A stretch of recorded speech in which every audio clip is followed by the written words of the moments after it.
Panartaya Chadushkritam Dharma Samstapanartaya Sambhavami Yuge Yuge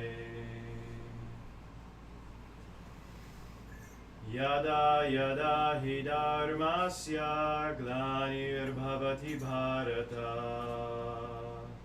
Abhyutanam-dharmasya tadatmanam srjamyaham Paritranaya sadhunam vinashaya chadushkritam Dharma samstapanartaya sambhavami yuge yuge.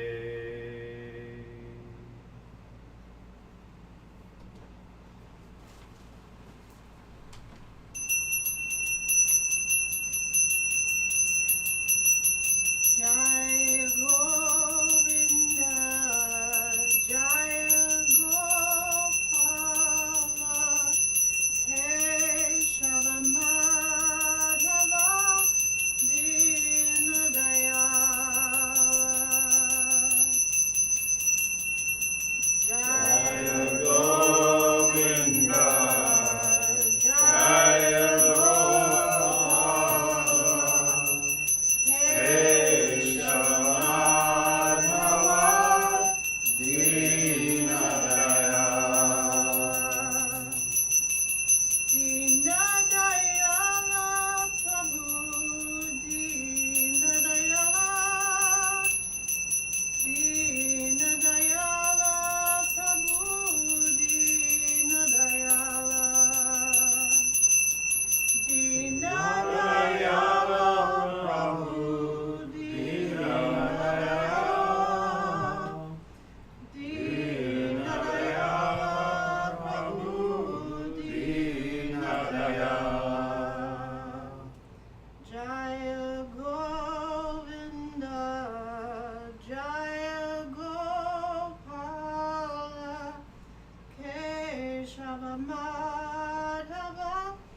Jaya Shriman Narayana.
Everyone together.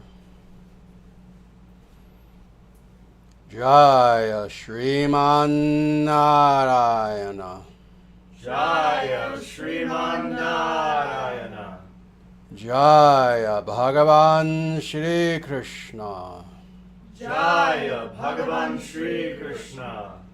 Jaya Shri Guru. Jaya Shri Guru. Sanatana Dharma Jayate. Sanatana Dharma Jayate. Dharma Rashtra Jayate. Dharma Rashtra Jayate. Surya Vangsha Jayate. Surya Vangsha Jayate. International Sanatana Dharma Society Jayate. International Sanatana Dharma Society Jayate. Om Hri Om.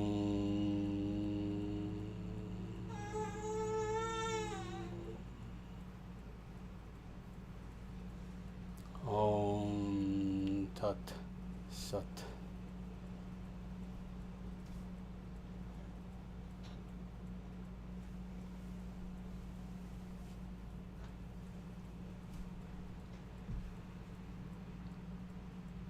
Namaste, everyone. It is absolutely my pleasure and my honor to be with you this afternoon. What is afternoon for us? I'll take that. Thank you very much. Appreciate it. As people know, during the live streams, I'm constantly drinking water. What people don't know is that in real life, I'm actually constantly drinking water as well, because it's very good for you. But again, thank you everyone for being here. It is absolutely my pleasure, my honor, my privilege, my service, my duty to be here with you for the latest live stream presented to you by the International Sanatana Dharma Society. These are 4 words. In fact, ISDS is what we often for short call this movement. It's 4 short words, 4 short letters, but in actuality what it represents is something the infiniteness of which really cannot be conceived. This is a movement that is unlike any other movement, any organization, any structure upon the face of the earth today. It's unlike anything, and the reason why is because it has a very distinct purpose, and that is to be here for some time, to establish a future civilization that will be here for 10,000 years, and then to simply fade away into people's memories. That's the ISDS. Unlike other people who start churches, organizations, movements, and who, whether they say it or not, in the back of their mind they have this idea that, oh, what they're establishing is going to be some sort of eternal structure. No, this is a vehicle. The International Sanatana Dharma Society. It is a vehicle. It will be here longer than I will, certainly. Longer than I think most, if not all, of my students will be as well. It will be here for some time, actually. but its goal is this, to establish a Dharma civilization. The ISDS will continue to grow and rise and rise and rise until finally there is a Dharma civilization that is there and will continue to grow and rise and rise and rise. And then at that point, there will be no need for the ISDS, because the ISDS will be replaced by a Vedic world. And rather than speaking about International Sanatana Dharma Society, Jayate, it will be Vedic World, Jayate. So that is the goal of the ISDS. So this is the movement, this flash of lightning in the sky that is presenting this live stream to you right now, to all of our individuals who are fortunate enough to be here in Omaha, Nebraska, in the Vedic heartland, sitting here right now on the other side of this camera in our beautiful temple, as well as the individuals who are watching online. So again, I welcome you all. What we're going to be speaking about today is something very special and very important, and that is discovering the spiritual power of giving very specifically, in charity, in seva, in any form of giving. Indeed, we're going to look at several verses where it talks about different kinds of giving. As we know, for any truly spiritual movement, organization, or even a temple, or truthfully as sadhana, as a type of spiritual practice, one of the important aspects of spiritual practice is to give.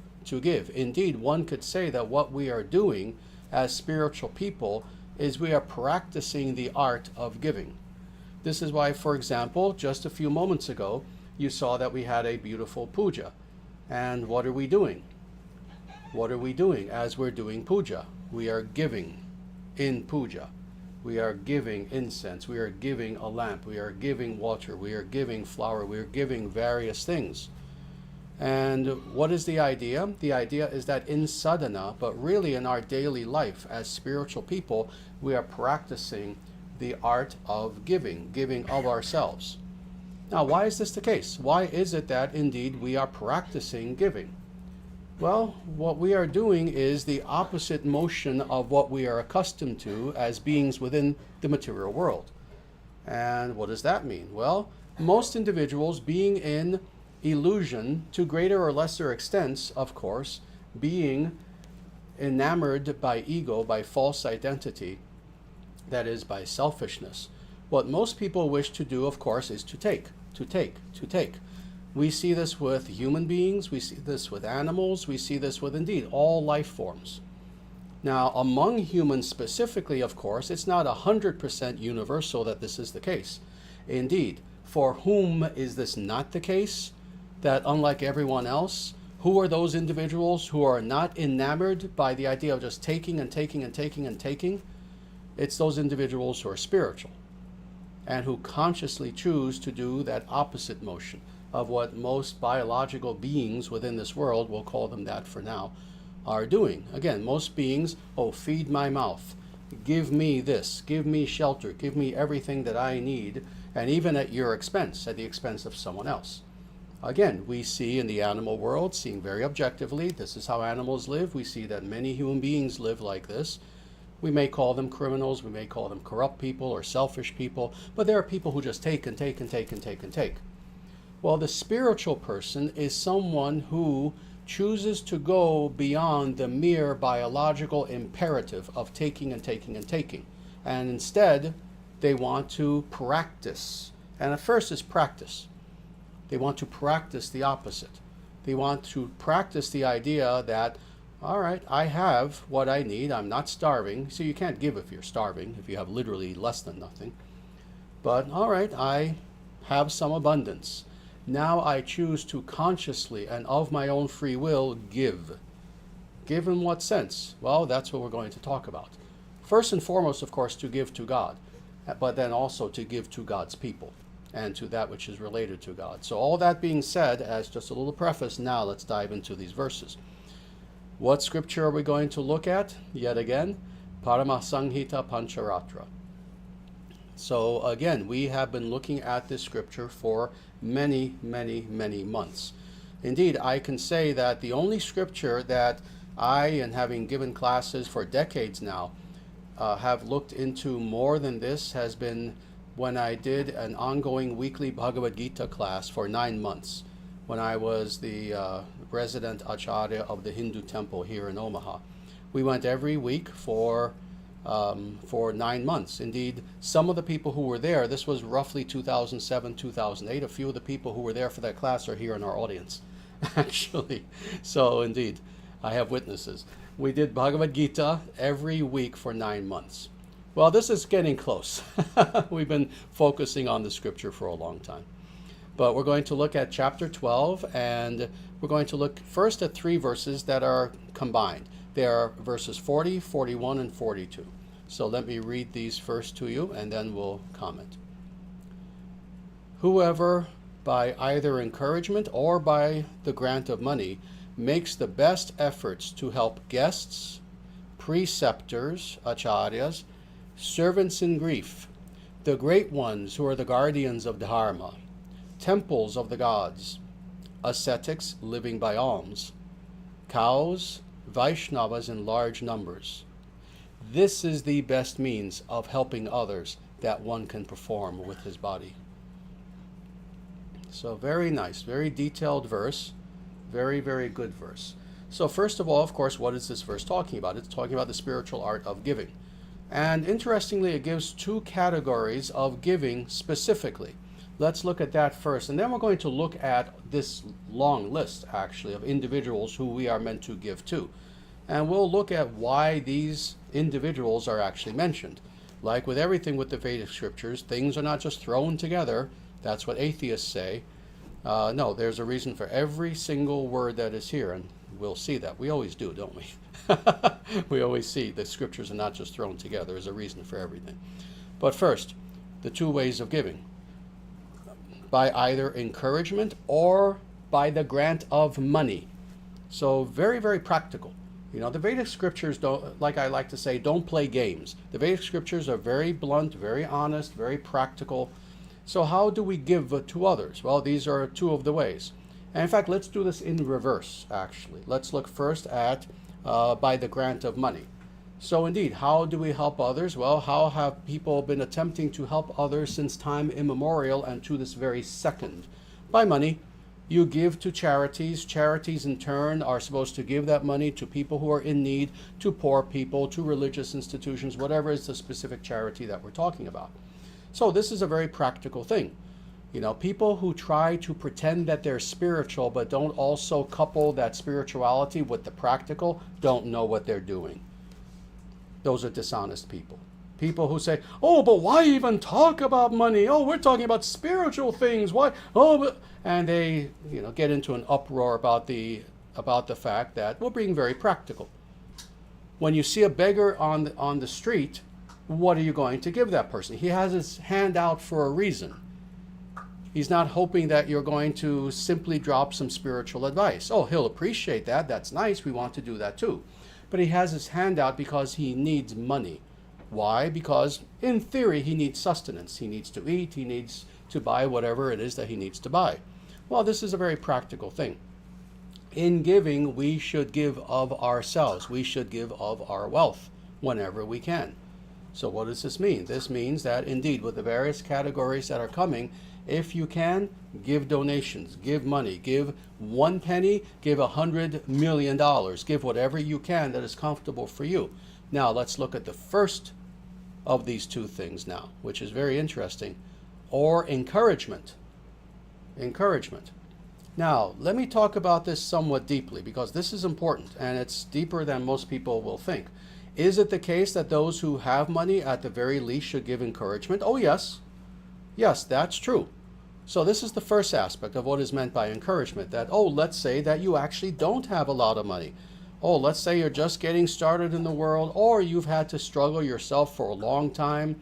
You're literally living paycheck to paycheck, and all that you can do is give encouragement, that is, give verbal support. Oh, for individuals who fit all of these categories that we're about to see, that also is very, very important. let me tell you, as a spiritual leader, spiritual teacher myself, I appreciate encouragement like people don't even understand. I appreciate people's prayers. I appreciate people's good words, their support, their moral support, etc. A lot of people say that, but for myself, I actually feel it. And it gives me added strength, knowing that there are thousands upon thousands of people who are out there who are praying for the success of the ISDS, for the success of my mission, etc. Just knowing that gives me added zeal, added strength, etc. But more, this leads to the deeper aspect of what is meant by encouragement. That even if you can give in some more practical way, so let's say, oh, you give donations, etc., you should still give encouragement, because indeed, whoever the individual is, it is that encouragement that then helps them deep within. See, the money, again, is practical. The money is practical. People have their needs. They have to pay for whatever, electricity and utilities, etc., all the things that, whatever the specific category we're speaking about, all the various practical things that they need. But people also need that spiritual encouragement as much as possible. And especially when an individual is doing something of vast importance, when they're doing something the magnitude of which is something very great. They need as much encouragement as they can have. Now, all that being dealt with, now let's look at this long list of people who we are to give to. First, so such an individual who gives makes the best efforts to help guests. This is something that's crucial to the point where at some point in the future, I'm actually going to give a full talk. When I say in the future, I mean probably coming up within the next month or so.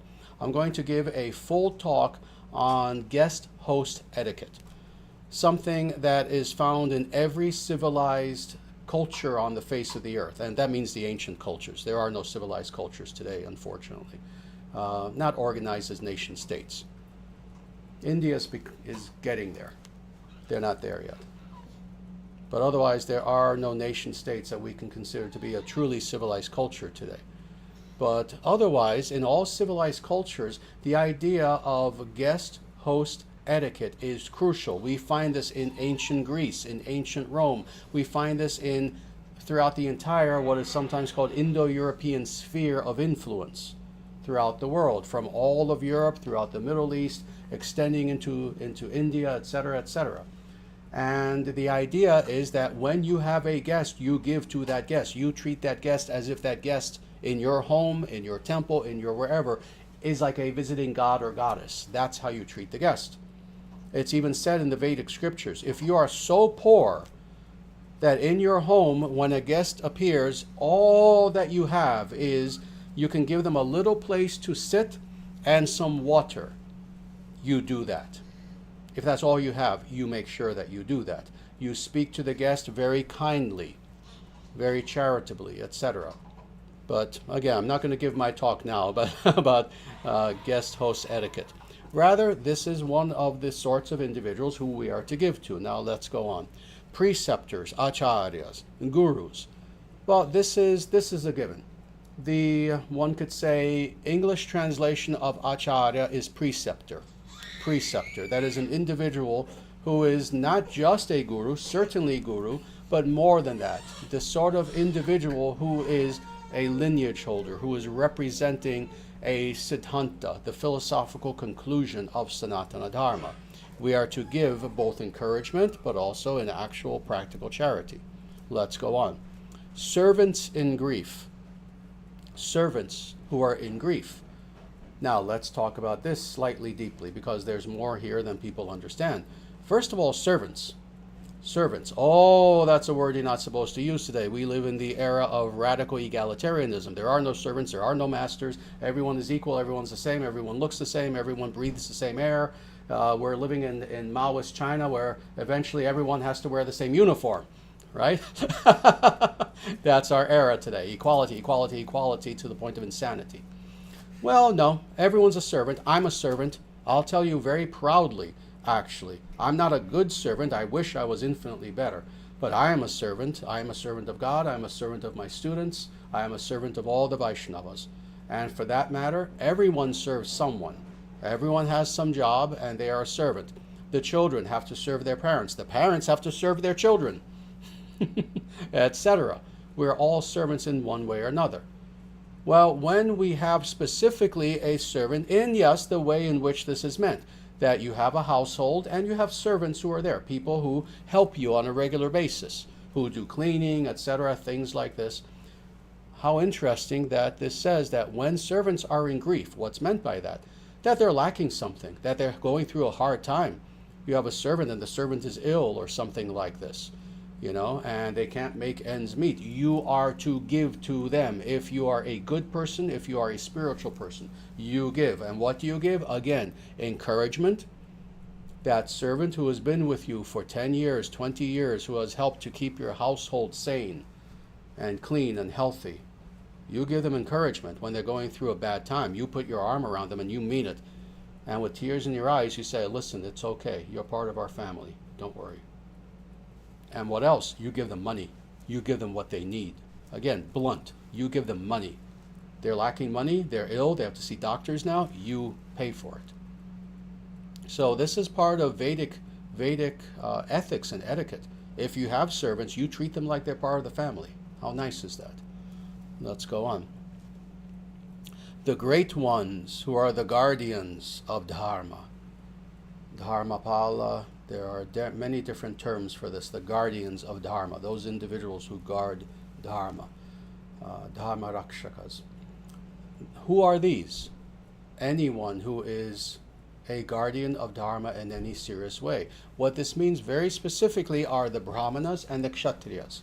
What this means very specifically are those individuals who are what I have called in the past literally the guardians of Dharma. That is, those individuals who are priests, who are initiated as priests, who are there to make sure that the culture of Dharma never dies. And more, those kshatriyas, those warriors who will fight with their bodies to make sure that Dharma thrives. Oh, you give to such individuals. And again, what do you give? You give them encouragement with your words, with your mouth. You tell them what they need to hear in order to fortify themselves for the struggles and the difficulties that they have ahead. But then you give them money. When there are brahmanas, this is the Vedic tradition. Those out there who don't know this, you please start to read the Vedic scriptures, because it is omnipresent. There is no Vedic scripture that doesn't talk about this. You want to read Srimad Bhagavatam, practically every third chapter mentions this again and again and again and again in one way or another, that we are meant to give to the brahmanas. And again, it lays it out depending on which verses you look at. You give them food, you give them money, you give them whatever they need in order to themselves live and thrive. Brahmanas live by charity. It says this again and again throughout the Vedic scriptures. So we are meant to give to such people. And why? Because of their caste? No. Because of what they are actually doing, and they should be doing this. If they're not doing this, they're not brahmanas, and you give them nothing. What should they be doing? They should be guardians, active guardians of Dharma. In every way. They are working hard to preserve Dharma, so you give to them. But also the kshatriyas as well. That is, oh, God forbid, there's some war that's about to take place, and it's a defensive war. That is, you're living in what is now a Dharma Rashtra, a Dharma nation, and demonic enemies from without are attacking. Oh, now your warriors have to go to the front lines. They have to go to the gates of the city, so to speak, and they have to fight on behalf of the people, on behalf of their king, on behalf of Dharma. What do? What is done traditionally? As the warriors are leaving, what is done traditionally? The women will come out and take flower petals and throw them at the soldiers. Why? They're honoring them and they're encouraging them. You encourage Dharma warriors with your words. You tell them, you are heroes. Thank you. Thank you for defending us. Thank you for defending our people. Thank you for defending Dharma. So you encourage them. But also even with money. If there are, let's say, what we now call veterans, that is individuals who are retired Dharma warriors, and they need help. Oh, you make sure you help them. You give to them in whatever way you can. Again, of your abundance. You don't starve yourself, but if you have abundance, if you have some extra money, you make sure that these veterans are doing well in every way. Let's go on. Temples of the gods. Well, this is a given. This is a given. Temples, again, people who are more New Age versus actually spiritual tend to not be very practical. They think that spiritual things, spiritual institutions, organizations, temples, sacred places, etc., just kind of go on magically. No. With some temples, it's dollars per month to run those temples. And I mean just to run them, just to keep them going. There are many temples. You can visit massive temples throughout the world. Like Tirupati, for example, where they get, I think, something like 70, 80, 90,000 visitors a day. Oh, the money that has to be there to make sure these people are comfortable, again, to keep the lights going, to have people organizing all these people to come in for darshana one at a time, etc. Oh, what does it take? Money. It's not magic. New Age person, it's not magic, it's not law of attraction, it's not wishful thinking, it's money. But money given in the sadhana of giving as an act of charity to individuals who themselves are using it spiritually to run a temple. So this is why this is mentioned. Temples of the gods. Now let's go on. Ascetics who are living by alms. So we're not talking about homeless people. We're not talking about, hobos or anything like this. But rather, in many, many nations throughout the world, there is the tradition of individuals who are ascetics. What does that mean? That they are fully spiritual individuals, and they purposefully, see, they're not homeless. They choose to be without home. They are wandering ascetics. If people go to India, for example, this is one of the few nations, a few others. India, we find this also in Nepal, we find this in Sri Lanka, a few other nations. We find this in Buddhist countries as well, but it's more organized in a more monastic sort of sense, not really individuals. But you'll have individuals who all that they do is meditate, and they're dressed like a sadhu, and this is all they do. They do yoga, they meditate, etc. And they have no other way of supporting themselves other than people giving them alms, giving them money, sometimes food, and certainly encouragement. Let's go on. Cows. Cows. One word, cows. And again, let us remember, what are the two ways of giving? The two ways of giving are encouragement and money. All right, let's deal with these, because they both apply to cows. When we have cows, people who have not been around cows, I have been around cows, not recently, sadly, I would like to again, but years ago I was around cows actually in Pennsylvania, many places. I was at various ashrams where they had magnificent herds of cows. In one place they had something like 40 cows. And let me tell you, people are not aware of this. A cow is an incredibly intelligent, very loving animal. People like their cats. People like their dogs. Well, if you want to meet a being who is practically even more loving, more gentle, who will respond to you, if you play music, the cow will come to you and sit there and literally tilt its head and have a peaceful look in its eyes as it's listening to you. A cow will find you. If it knows you and it loves you, it will find you. And it will start to nuzzle you in love, etc. These are what cows are like. Well, cows, as we know, for hundreds and hundreds of years now, have gone through a living hell. They're treated horribly. I'm not going to go in tremendous detail because I want to get through these verses. But they need encouragement. Animals need encouragement. If you don't know that, then you don't know a thing about animals. You don't know anything about cats, dogs, cows, birds, any sort of animals. They need encouragement. What does that mean? They need love. They need to not feel like they're alone. They need you to show them that they are loved. And then you see the look on their little face. You see the look in their eyes that they appreciate it. So they need encouragement. But more, they need money. Cows need money. Oh, let me say that again. Cows need money. They need your money. Yeah, that sounds almost silly the way I'm saying it, doesn't it? And that's why I'm saying it that way on purpose. What does that mean? That means that there are goshalas throughout the world. That is, there are places. This is an institution that is particular today to Sanatana Dharma that very few people know about, but it is one of the most traditional institutions of Sanatana Dharma, to the point where, again, we find this throughout the scriptures. Goshala. Spiritual individuals will often start a charity where the idea is, rather than farmers having, or dairy farmers having to kill their cows when they no longer can produce milk, instead they give their cow to this institution known as a goshala. And what do? It's a retirement place for cows, where that wonderful cow who gave milk for however many years, now rather than just being slaughtered meaninglessly, it's given to a goshala where they will take care of that cow, shelter that cow, and take care of that cow until finally it leaves this world of natural causes.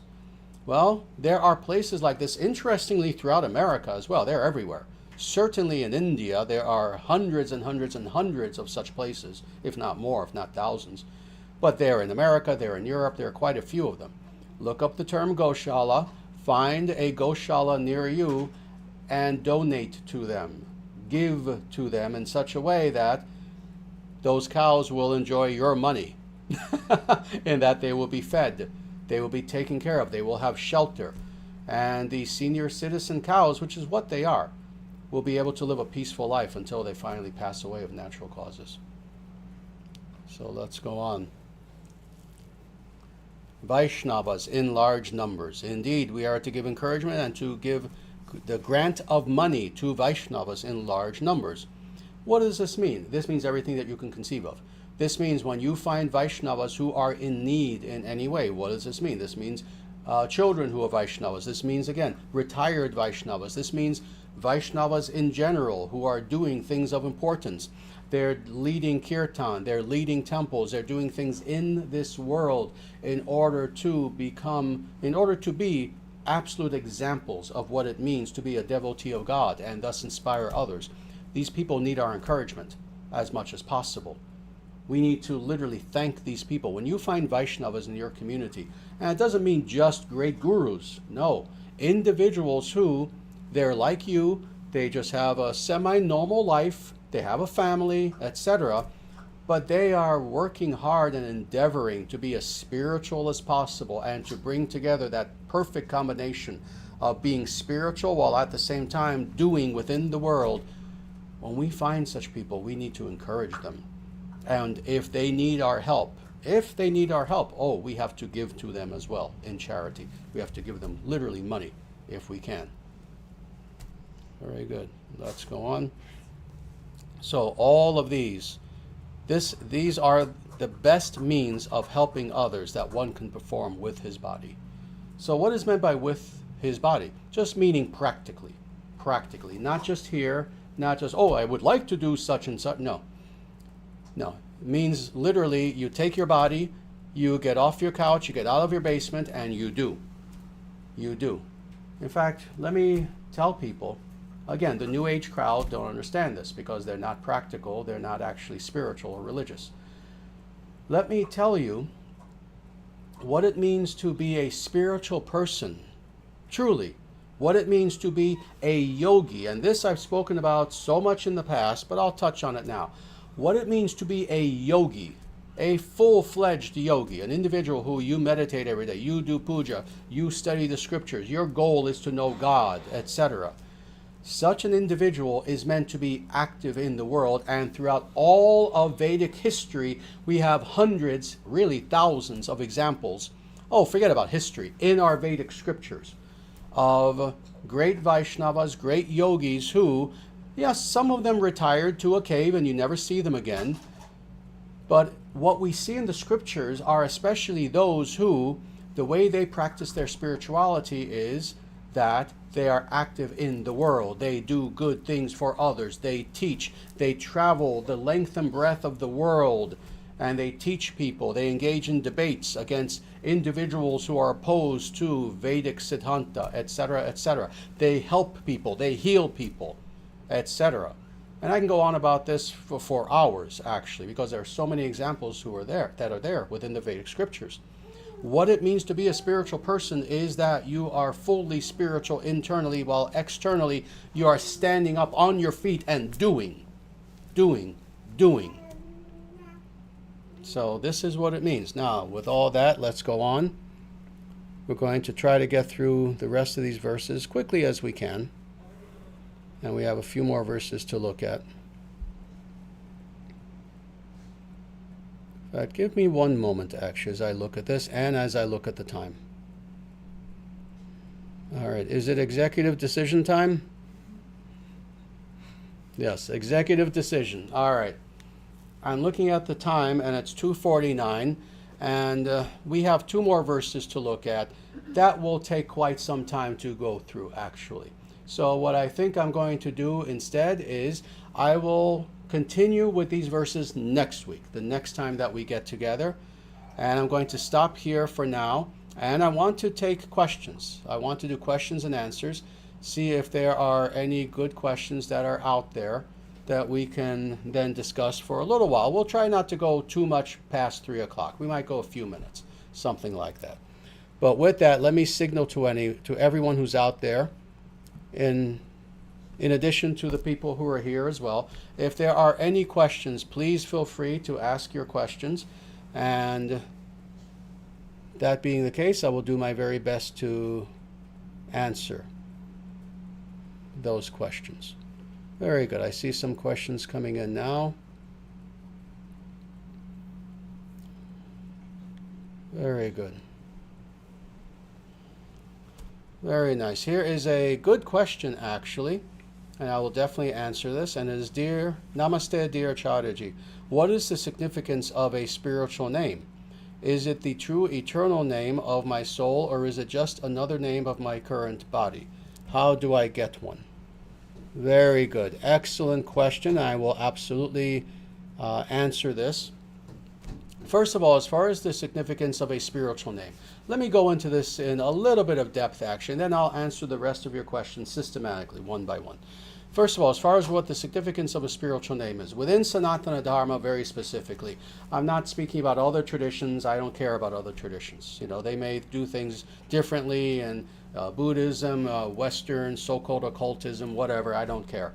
As far as Sanatana Dharma itself, this is how a spiritual name is granted, and it's done in a very specific way. This is how it has been done since the beginning of time, in pretty much every legitimate sampradaya, every legitimate school, etc., etc. And that is that an individual, first of all, qualifies himself or herself as a disciple of an authentic and legitimate and qualified guru. That's step number one. That has to be step number one. Now, let me focus on that a little bit. Unfortunately, and I've spoken about this many, many times, and I will continue to, because sadly we're living not just in the Kali Yuga, but in highly commercialized 2024 America and Europe and other places where people have the most shallow understanding of spirituality that has ever existed since the beginning of humanity. All right, have I stated that strongly enough? And as a result, people don't understand these concepts. People think that, oh, when it comes to either initiations or spiritual name or mystic attainments or all these things, that they're cheap, number one. Number two, they think about them in very self-centered ways. Oh, yes, this is really exciting and fun, and it's going to give me some sort of power, and it's going to make me different from other people. In other words, they use it to build up their ego. That is not the Vedic way. This is why I said, number one, an individual must make themselves qualified to be initiated by a qualified guru. That's number one. In other words, your motivation must be right. Number two, you have to do what are the prerequisite activities necessary such that the guru will indeed in time initiate you. then once that is the case, the Guru gives you initiation, what's called diksha. In Sanskrit, it is at that time that the Guru imparts upon you a spiritual name. All right, now with that understanding, what is the significance of the spiritual name? Several things, actually, including, most importantly, from the perspective of sadhana. The idea is that you are to replicate what is meant by that name in your own life.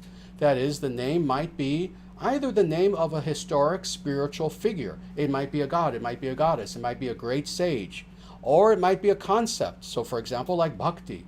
The person might, if it's a woman, for example, the Guru might give the woman the name, oh, Bhakti Devi. Well, the idea is that you are to emulate what is given by that name. That is, you are to understand what that name represents, and you are to identify with that. Not that you become it, that would be silly, that would be satanic, actually. Some people have this idea that, oh, you focus upon God or the God or whatever it is to the point where you become it. No, that's actually Luciferian, that's demonic. No, rather, you are to understand those qualities and you become like unto that, like unto those qualities. You don't literally become, for example, the personification of bhakti itself, but you develop bhakti, devotion within you. So that deals with the significance of the name. But let's go on to the other questions that you had here. Is it the true eternal name of my soul? No, it's not. It is an eternal name. It's a secondary name that is used, A, in sadhana, B, in your relationship with that specific guru, and C, as something that you will retain forevermore after that, but in a spiritual and sadhana context. As far as the name of your actual identity as Atman, that cannot be known within the context of your being in illusion in any way whatsoever. It is upon liberation that your actual name, not only a name that was given to you, even by a guru, but no, that name that always was yours, that is non-distinct from your actual Atman, that name will be revealed to you upon liberation. And upon liberation, meaning either when you leave this world, or even if you're within this world, but you are a jivan mukta. That is, you're a person who, while within the world, you are still a liberated being. You will know your name. And more, you will never tell that name to anyone because it would be unpronounceable anyway. Because it is of the nature of consciousness. And you say here, or is it just another name of my current body? Nope, absolutely not. How do I get one? You don't get one. You're awarded one. You don't get one. It's not like going to a gas station and getting a bottle of Coca-Cola. You don't get a spiritual name. But with great humility, and again, doing what I said earlier, you make yourself qualified to approach a guru with great humility, with great patience, with great sincerity, and with great honesty. Then at that point, you are granted a spiritual name. So I hope that answers that question. And let's see what other questions are here.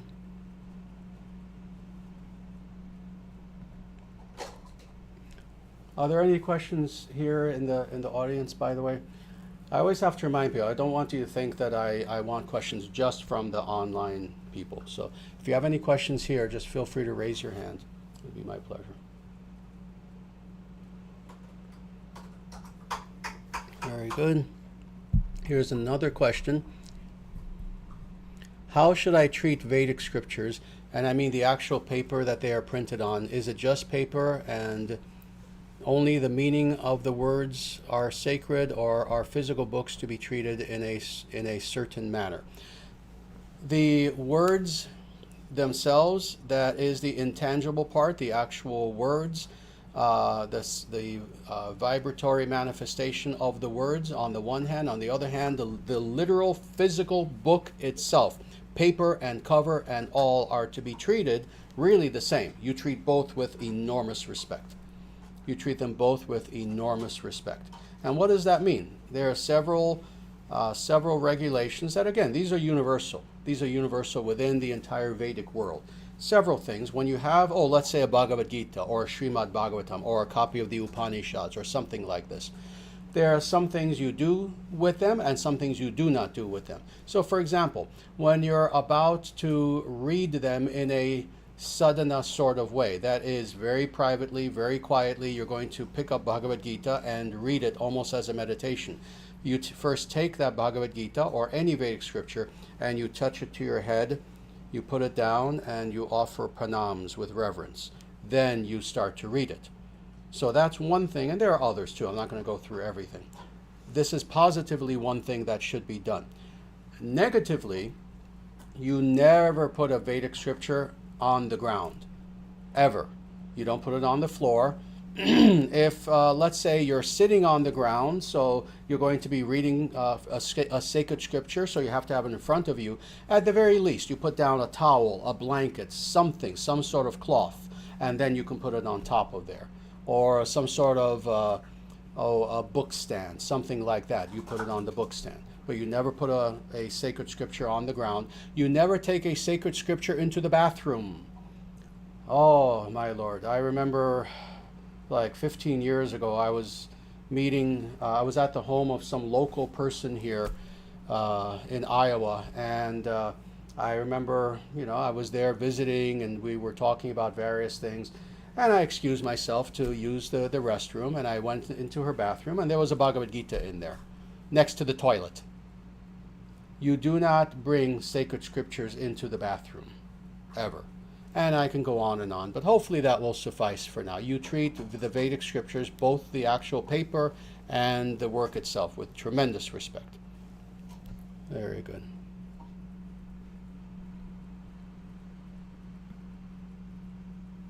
Here's another good question, and it is, are negative words capable of attracting evil and negativity into our lives, and can it affect us? Yes and yes. Yes and yes. Everything that we do, everything we say, everything we think, all has consequences. This is true for the good things that we do, that we say, think, but also for evil things as well. So if we think good thoughts, no, not wishy-washy kind of, again, New Age thoughts. No, truly good thoughts. We're thinking about, passages from Bhagavad Gita. We're doing mantra in our mind, etc. When we're praying to God, when we do things like this, when we utter such things, again, when we do actual activities in the world that are spiritual, it elevates us in every way. It elevates those who are around us. It improves the very environment itself. But then conversely, when there is the opposite, how did you state it here, to quote you exactly, negative words. When you utter negative words, whether it's cursing or anything negative, even being black-pilled, let's say, being negative, just all the time, this life is worthless and I'm never going to accomplish anything, and there's no meaning to it, and you go on and on and on like this. Let me just say this. I guarantee you will never meet an individual who says such things and who is a happy person to be around. That's a given. That's a given. No, on the contrary, you want to yourself avoid such things, because when you say negative things like that, when you curse all the time, oh my Lord, there are people who, people have noticed this about me. We're on primarily YouTube. And if you watch so many people, they can have, political channels, other so-called spiritual channels, debates, channels where they're sharing ideas, and they will just curse and curse and curse and curse and curse like they're saying the word cow, like they're saying a bus, like they're saying any normal word. These words, these curse words will just fall out of their mouth, and they expect that their audience is going to take them seriously. Well, the unintelligent ones will. And you'll notice that on this channel, and not just on this channel, in general, there is no cursing. And there never will be. Why? Because indeed, when we utter negative words, we are bringing negativity to ourselves and to all of our endeavors. So we avoid such things as much as possible. So, good question. Thank you for asking that.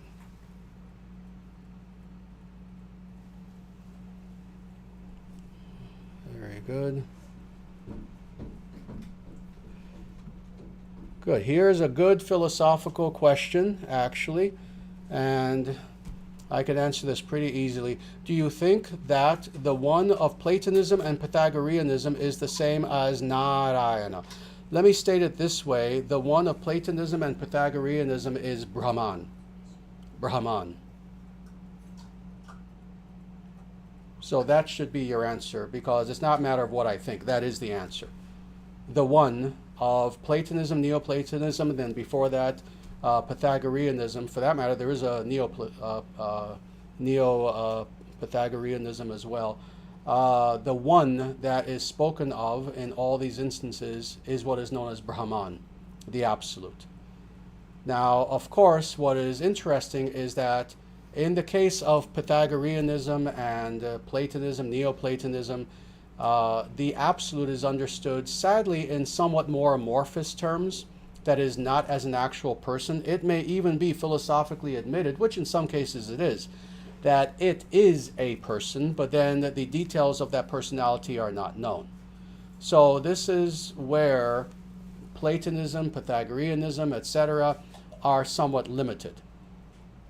Whereas in Sanatana Dharma, we understand what is truly the nature of that one, or Brahman, and that is that it is ultimately supreme, divine, transcendent personality. That being the case, the name of that personality is Narayana, and more specifically, Sriman Narayana. So that's the answer. That's not an answer, it's not my answer, that's the answer. That the one as expressed in these schools of thought is Brahman, the same Brahman that is spoken of in the Brahma Sutras by Vyasadeva. And that is somewhat more amorphous understanding of the concept of that which is the Absolute, that than which nothing greater can be conceived. But then that further explained in radically personal terms, that is, on the terms of the one itself as a personality, that then is known as Sriman Narayana. So I hope that answers the question for you. Very good. And just due to time, don't want to go over too much actually, because I actually have a meeting and several things I have to attend to. We'll maybe take one or two more questions at the very most. We'll try not to go much more than just a few minutes.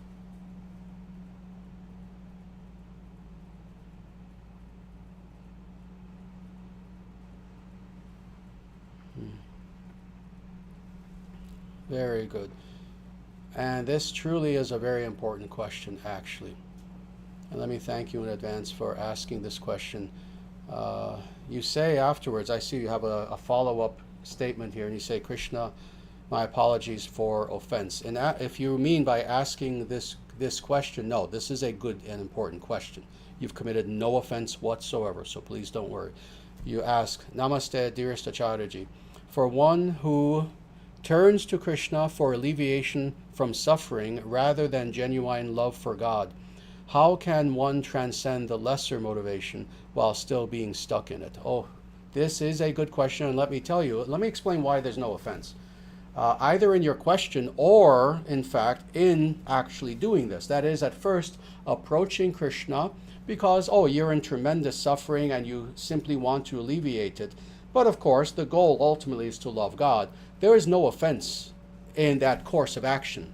The reason why is because Krishna himself says so.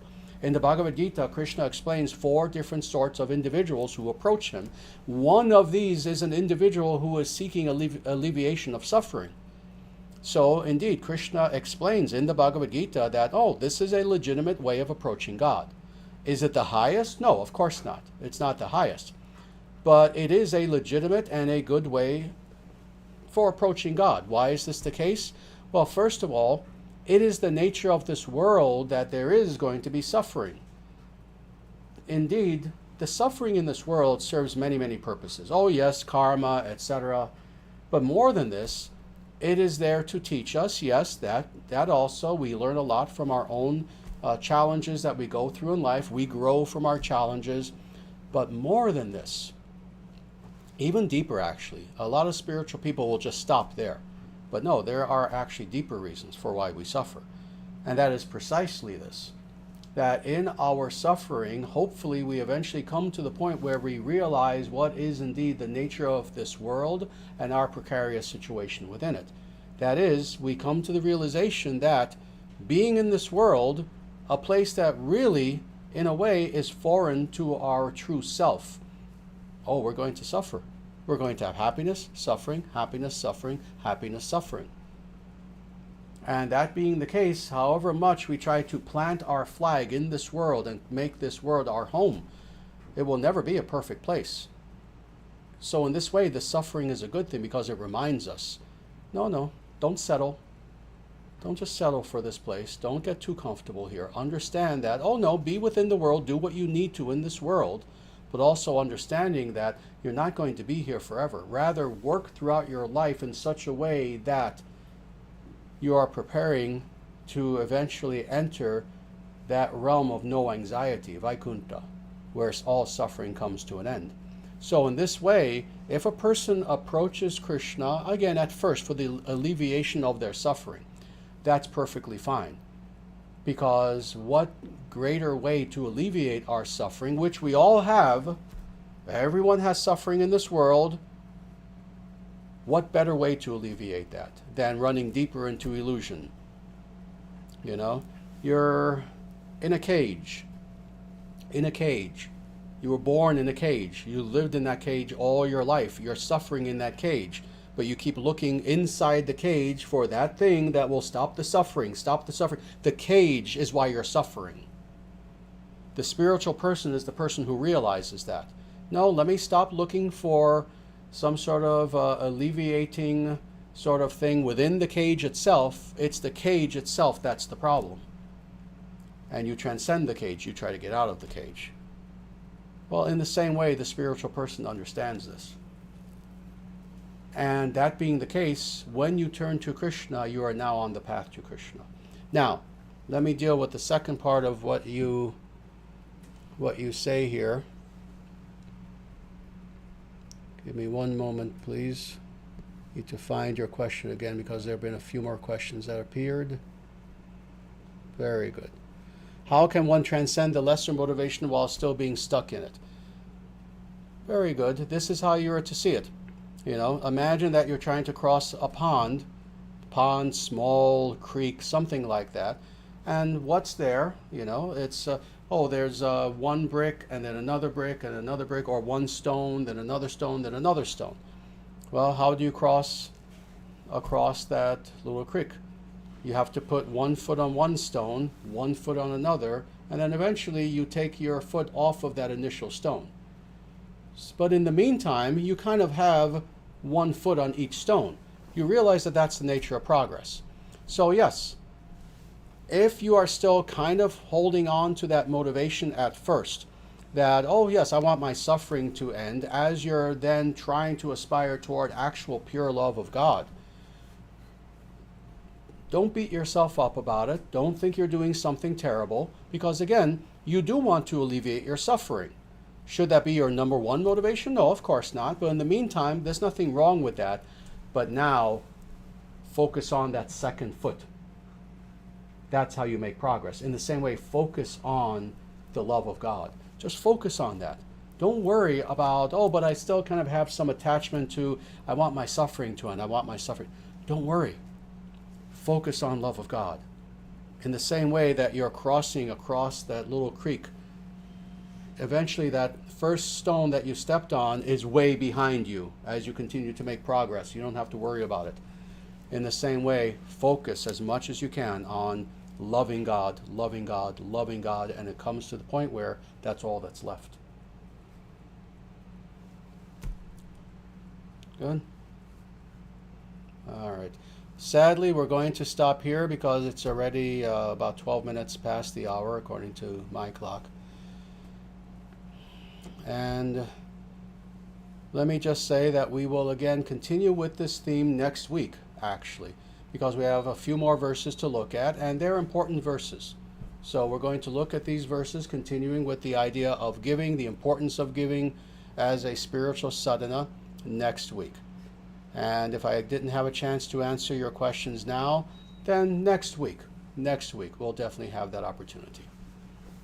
So with that, again, please join us again next Sunday. I thank you all again for being here. And everyone, namaste. Jaya Shriman Narayana. Jaya Shriman Narayana. Jaya Bhagavan Shri Krishna. Jaya Bhagavan Shri Krishna. Jaya Shri Guru. Jaya Shri Guru. Sanatana Dharma Jayate. Sanatana Dharma Jayate. Dharma Rashtra Jayate. Dharma Rashtra Jayate. Surya Vangsha Jayate. Surya Vangsha Jayate. International Sanatana Dharma Society Jayate. International Sanatana Dharma Society Jayate. Victory to Sanatana Dharma. Evam Bhavatu. May such victory be so.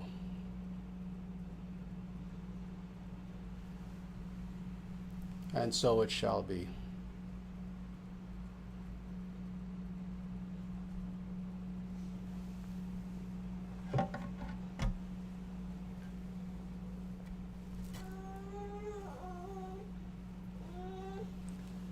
And everyone, between now and the next time that we get together, I ask you all certainly to please in every way take very good care of yourselves and to always remember these crucial 3 words given to us by Lord Krishna himself in Bhagavad Gita.